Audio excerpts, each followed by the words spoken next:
এই জাদুবিদ্যা সত্য। এবং এখনকার অনেক ভণ্ড যে কবিরাজগুলো বের হয়েছে, এরা জিনকে তাবে করে নিয়ে এই জিনদের মধ্য দিয়ে মানুষের মধ্যে জাদু ছড়িয়ে দিয়েছে, এবং এর ফলশ্রুতিতে বহু পরিবার ধ্বংস হয়ে যাচ্ছে। এই জাদুবিদ্যা সত্য। আরো একটা জিনিস সত্য, নবী সাল্লাল্লাহু আলাইহি ওয়াসাল্লাম বলেছেন ইন্না আইনাল হক, চোখের নজর সত্য। নবী করিম সাল্লাল্লাহু আলাইহি ওয়াসাল্লাম বলেছেন চোখের বদনজর সত্য। এই যে আমরা বলি ফেসবুকে এত বেশি ছবি দিয়েন না ভাই, ছবি তুলেন না, ছবি তুলেন না, বারবার যে বলি নিষেধ করি। কারণ কি জানেন? একটাই কারণ, বিকজ চোখ লাগাটা সত্য। মানুষের চোখ লাগে, এই কথা শুনলে অনেক মজুমদাররা হাসবে না? কথা বুঝতে পারেন নাই? কিন্তু এটা সত্য, কারণ নবী করিম সাল্লাল্লাহু আলাইহি ওয়াসাল্লাম যা বলেছেন সাদাকাল্লাহু ওয়া সাদাকা রাসূলুহুল কারীম। নবী যা বলেছেন, আল্লাহ যা বলেছেন চিরায়ত সত্য, এর বাইরে কোনো সত্য আছে? আচ্ছা দেখেন, আমি বললাম যে জাদুবিদ্যা সত্য। এই জাদুবিদ্যার চর্চা মানুষ করে, এখনো করে, এবং এই জাদু দিয়ে মানুষের ক্ষতি করার জন্য জিনের প্রয়োজন হয়, দুষ্ট জিন। এই জিনগুলোকে মানুষ তাবে করে মানুষের ক্ষতি করার চেষ্টা করে। দেখবেন এখন গ্রামে গঞ্জে শহরে সব জায়গায় ছড়িয়ে পড়েছে না? দেখবেন, খুব সতর্ক থাকবেন। আমি পরে সলিউশন বলছি আপনাদেরকে। আরেকটা বলেছি, নবী সাল্লাল্লাহু আলাইহি ওয়াসাল্লাম বলেছেন চোখের বদনজর এমন সত্য যে একটা উটকে এই রান্নার ডেকচির মধ্যে ঢুকাই ফেলতে পারে। একটা উট খুব সুন্দর, ভালো, আপনি দেখছেন মাশাআল্লাহ বলেন নাই, নজর লেগেছে, উটটা মারা গেছে দেন, তারপর তাকে জবাই করে খেয়ে ফেলতে হয়েছে। একজন সাহাবী গোসল করছিলেন, গোসল, এটা হাদিস সহিহ। এই আলেম ওলামা যারা আছেন তারা জানেন যে এই হাদিস সহিহ। একজন সাহাবী গোসল করছেন, তার গায়ের চামড়াটা খুব সুন্দর ছিল, একদম স্কিনটা অনেক সুন্দর থাকে না এমন কিছু মানুষ? আচ্ছা, এখন আরেকজন সাহাবী এই গোসল দেখছেন দূর থেকে, দেখে বলছেন যে কি চমৎকার তার শরীরের রংটা, যেন কুমারী নারীর মতো, অনেকটা এমন একটা কথা তিনি বলেছিলেন। সাথে সাথে এই সাহাবী অজ্ঞান হয়ে পড়ে গেছে। কোন সাহাবী? যিনি গোসল করছিলেন। এটার আপনি কোনো ব্যাখ্যা দিতে পারবেন না তো, এখানে কোনো সায়েন্স দিয়ে বা মেডিকেল সায়েন্স দিয়ে আপনি কোনো ব্যাখ্যা করতে পারবেন না। একটা ব্যাখ্যা দিতে পারেন, কিন্তু কেন সেটা হলো সেটা আপনি অ্যান্সার খুঁজে পাবেন না। তো নবী সাল্লাল্লাহু আলাইহি ওয়াসাল্লামের কাছে নিয়ে যাওয়া হলো তাকে। তিনি বললেন যে এই ব্যক্তির ব্যাপারে কি কেউ ভালো মন্দ কিছু বলেছিল? তখন একজন সাহাবী বললেন হ্যাঁ, অমুকে বলেছে এর স্কিনটা অনেক সুন্দর, তো ওকে ডেকে নিয়ে আসুন। ওকে ডেকে আনা হলো। ডেকে আনার পর নবীজি তাকে অনেক শাসালেন, তোমরা তোমাদের ভাইদেরকে কি মেরে ফেলতে চাও? তখন এই সাহাবী তো অবাক, আমি আবার কখন মারতে চাইলাম ইয়া রাসূলুল্লাহ? আমি তো মারতে চাই নাই, আমি তো খালি বলেছি যে তার গায়ের রংটা অনেক সুন্দর। তখন তিনি বললেন, কেন তুমি সুবহানাল্লাহ বললে না, কেন তুমি মাশাআল্লাহ বললে না? যখন মাশাআল্লাহ বলবেন, সুবহানাল্লাহ বলবেন, নজরটা লাগবে না। আর যখন আপনি মাশাআল্লাহ বলবেন না, সুবহানাল্লাহ বলবেন না, দেখবেন নজর লেগে গেছে। আপনি বিশ্বাস করেন ব্যবসা খুব ভালো চলছে, মানুষ বললো যে বাহ তোর তো ব্যবসা হেভি, লালে লাল শাহজালাল, ঠিক আছে, দেখবেন আপনার কেনা বেচা বন্ধ হয়ে গেছে। এরকম হবে, আমার কথাটা বিশ্বাস করেন। এটা কিন্তু সায়েন্স প্রমাণ করতে পারবেন না, আল্লাহ এবং তার রাসূল বলেছেন, তার উপরে কোনো সত্য নেই। আছে সূরা কাহফ 29 নম্বর আয়াত পড়ে দেখেন, আল্লাহ পাক বলছেন ওয়াকুলিল হাক্কু মির রাব্বিকুম, সত্য সেটাই যা তোমার রবের পক্ষ থেকে আসে। ফামান শাআ ফালইউমিন, যার ইচ্ছা হয় বিশ্বাস করুক, ওয়ামান শাআ ফালইয়াকফুর, যার ইচ্ছা হয় সে অস্বীকার করুক। এই কারণে আমরা বলি ফেসবুকে এত বেশি ছবি দেওয়া, এই আই ওয়াশ করা, এই যে শোডাউন করা, হ্যাঁ, ইসলামের কিছু কাজ করলেন একদম মানুষকে না দেখাইতে পারলে ঘুম হচ্ছে না, এগুলো বন্ধ করেন, এগুলো বন্ধ করে দেন আল্লাহর ওয়াস্তে। অফলাইনে কাজ করেন, নিজেকে গোপন করার চেষ্টা করেন। যত বেশি মানুষের কাছে নিজেকে এক্সপোজ করবেন, কাজের বরকত কমে যাবে, কাজের বরকত কমে যাবে, চোখ লাগবে, নজর লাগবে। এবং চোখ লাগা বদ নজরে বহু আলেম আস্তে আস্তে মাঠ থেকে মাইনাস হয়ে গেছে না? যায় নাই? এখন কি আলেমদের সংখ্যা বেশি না কম? যত দিন যাবে আলেমের সংখ্যা আরও কমে যাবে। নবীজি বলেছেন আলেমদের সংখ্যা কমতে থাকবে, মানুষ জাহেলদেরকে আলেম বানিয়ে নেবে। তো প্রিয় ভাইরা, জাদুবিদ্যা সত্য, চোখের বদনজর সত্য, রাতের এই অনিষ্টগুলো সত্য, রাতের বেলা অনেক ক্ষতি আছে। এই জন্য নবীজি বলছেন বাচ্চাদেরকে বাইরে বের করো না, এবং তোমরাও রাত যখন গভীর হবে তখন এদিক ওদিক ঘোরাফেরা করো না। দেখবেন রাত যত গভীর হয় আমাদের শহরগুলো তত জীবিত হয়, তাই না? তাই না? রাত যত গভীর হচ্ছে শহর তত জীবিত হয়। চায়ের দোকানে আড্ডা বেশি, ওই সিনেমা দেখছে, টিভি দেখছে, ক্যারাম খেলছে, লুডো খেলছে। ঘুম নাই। ঘুম কখন? ফজরের আগে আগে। ফজরের নামাজ কিন্তু নাই, ফজর ঠিক আগে আগে, আবার ওই যে জোহরের নামাজের সঙ্গে উঠতেছে। এখন আমাকে বলেন, এরকম জেনারেশনকে দিয়ে কি আসলে ইসলামের কোনো খেদমত হবে? আচ্ছা, নবীজি রাতের বেলা আর্লি ঘুমাতেন। আল্লাহ পাক আমাদের সবাইকে তাড়াতাড়ি ঘুমানোর তৌফিক দান করুন। হ্যাঁ, আপনি ইলম চর্চা করলে রাত জেগে থাকতে পারেন, আপনি যদি জ্ঞান চর্চা করেন রাত জাগতে পারেন, আপনি কোনো গবেষণা করছেন, নামাজ পড়ছেন বা কোরআন হিফজ করছেন, আপনি রাতের আর্লি উঠবেন, এটা আলাদা বিষয়। কিন্তু কমনভাবে আমাদের এই যে ফেসবুক, ইউটিউবিং ইত্যাদিতে আমরা লিপ্ত থাকি, সারা রাতটা কাটাই আড্ডাবাজি করে, এগুলো বন্ধ করতে হবে। এগুলো বন্ধ না করলে ফিজিক্যালি আমরা মানে সুস্বাস্থ্যের অধিকারী হতে পারবো না।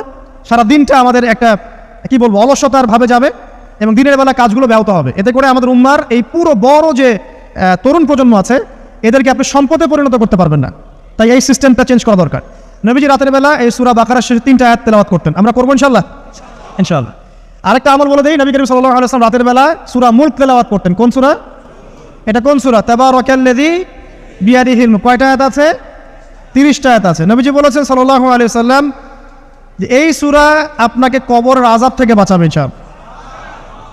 কবরের আযাব থেকে তো ভাই বাঁচা খুব সহজ নাকি?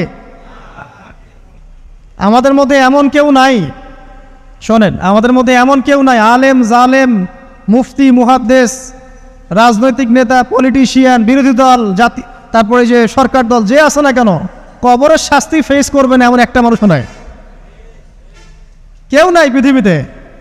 এই যে আপনি দেখছেন ওই যে কি ইসরায়েলের প্রধানমন্ত্রী, ওই রাশিয়ার প্রধানমন্ত্রী, ওই চায়নার সভ্যতা, পশ্চিমা সভ্যতা, এমন কেউ নাই পৃথিবীতে এখন যাকে কবরের শাস্তি ভোগ করতে হবে না।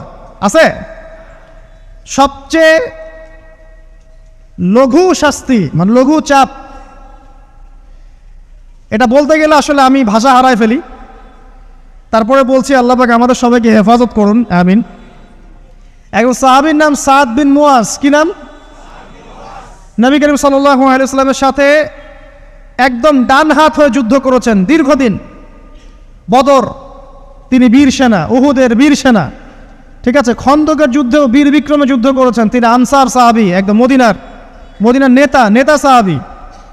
সব সাহাবী কিন্তু একরকম নন, কেউ ছিলেন নেতৃস্থানীয় সাহাবী, তিনি ছিলেন একজন নেতৃস্থানীয় সাহাবী, ঠিক আছে, সাদ বিন মুয়াজ। নবী করিম সাল্লাল্লাহু আলাইহি ওয়াসাল্লাম এত ভালোবাসতেন তাকে, এত ভালোবাসতেন যে তাকে নিজের মনে করতেন যে সাদ বিন মুয়াজ আনসাররা আমার নিজের। 4টাখানি কথা।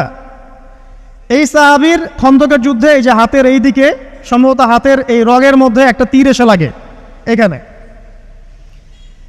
এবং তীরটা তিনি বের করতে গিয়ে রক্তটা ছিঁড়ে যায়। এরপর ফিনকি দিয়ে রক্ত বের হওয়া শুরু হয়। চিকিৎসা করে করে রক্ত বন্ধ করা যায় নাই, এবং এই রক্তের প্রবাহিত রক্তেই আল্লাহর ইচ্ছায় তিনি শাহাদাত বরণ করেন, তিনি ইন্তেকাল করেন। নবী করিম সাল্লাল্লাহু আলাইহি ওয়াসাল্লাম প্রচণ্ড ব্যথিত হন, মানে মনটা তার খুব নরম হয়ে যায় সাদ বিন মুয়াজ রাদিয়াল্লাহু আনহুর জন্য। তো এই সাহাবীর যখন জানাজার নামাজ পড়ানো হচ্ছে, নবীজি বলছেন 70,000 ফেরেশতা তার নামাজে অংশ নিয়েছে। আর এই সাহাবীকে যখন কবরে শোয়ানো হয়েছে, নবী করিম সাল্লাল্লাহু আলাইহি ওয়াসাল্লাম পরে জানিয়েছেন কবরের যে মৃদু চাপ, সাদ বিন মুয়াজ রাদিয়াল্লাহু আনহুর কবরেও সেই মৃদু চাপ দেওয়া হয়েছে। আমি কি বুঝাতে পারলাম ভাই? আমাদের কোনো দাম আছে এখনকার পলিটিশিয়ানদের কোনো দাম আছে? এখনকার সমাজ নেতার কোনো দাম আছে? এখনকার সুদখোরদের কোনো দাম আছে? এই ঘুষখোর দুর্নীতিবাজদের কোনো দাম আছে? আমরা যারা কাঠমোল্লা হয়ে আছি আমাদের কোনো দাম আছে?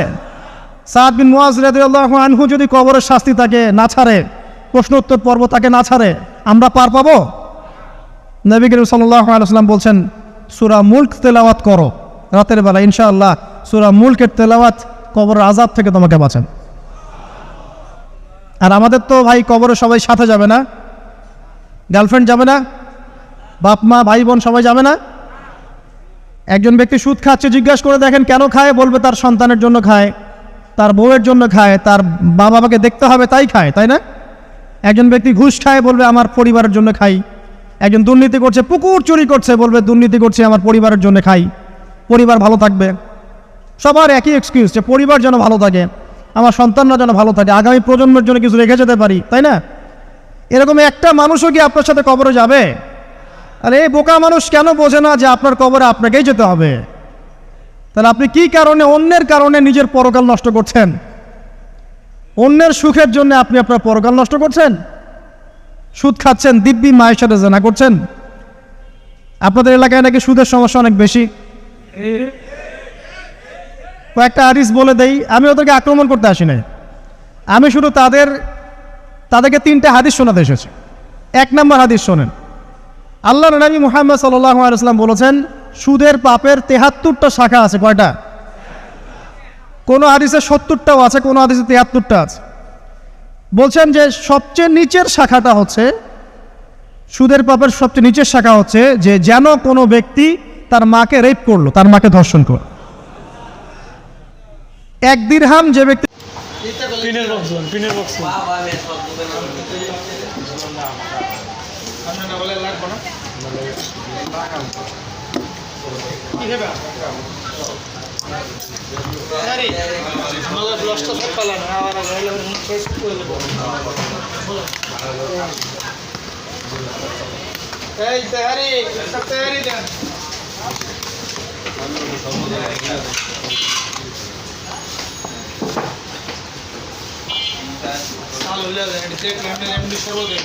আবার আছে ক্যামেরার সামনে, হরেন তো ক্যামেরার সামনে খারাপ কর।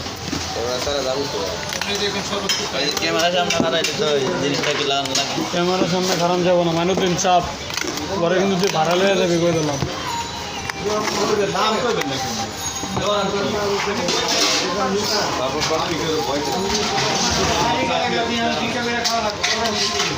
রোজা রাইকা নামাজ হইরা লাগায়া ফেরে গো ভিডিও দেয়, আবার এই কমেন্ট করবো, ওই যে কমেন্ট করবো, ওই যে কমেন্ট করবো।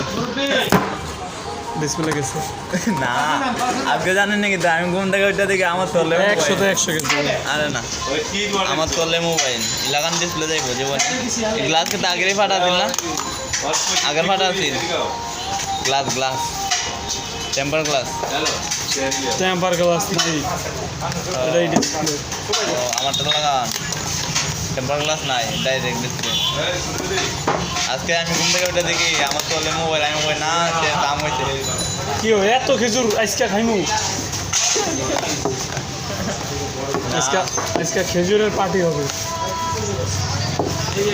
খাবাই দিবে খেজুর খাইতে খাইতে পাগল বানাইলাম। এক মাসের টাইম 2.5 কেজি আনছি, 1 কেজি 2 কেজি 1 গ্রাম আনছি একদিনে। খাইবেন যতদিন খাইতে একটু লাইভ না আমরা হরেন সাইডে চলেন। ওয়াজ করতেছেন, ওয়াজ এই না ফরমান যুবকের আর কত করবা দুনিয়ার রং তামাশা। যুবক ভাই আমার চলে আসো আমার সাথে।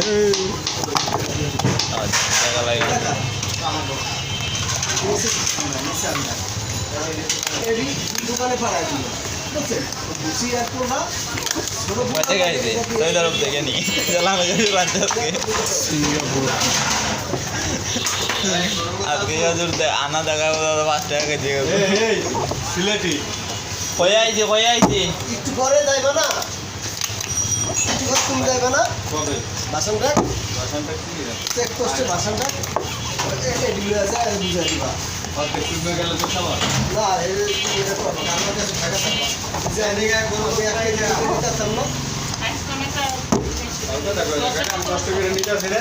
কষ্ট করে তোমার আইসে এই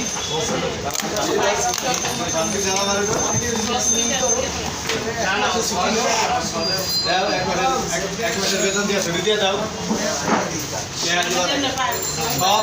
সব লাগে না তো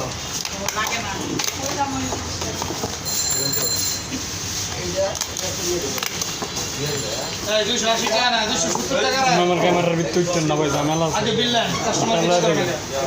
মানের দিনে ভাইরাল আনার লেগে না খারাপ করতেন, আপনি ভাইরাল হবেন, ভাইরাল না হলে ফাঁসা হবে। আপনাকে ভিডিও করেন, কি ভিডিও করেন? ক্যামেরা মোবাইল ভিডিও করেন, কাজের দিকে তাকায় ভিডিও করেন।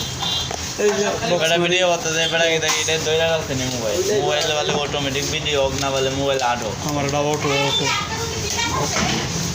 আছে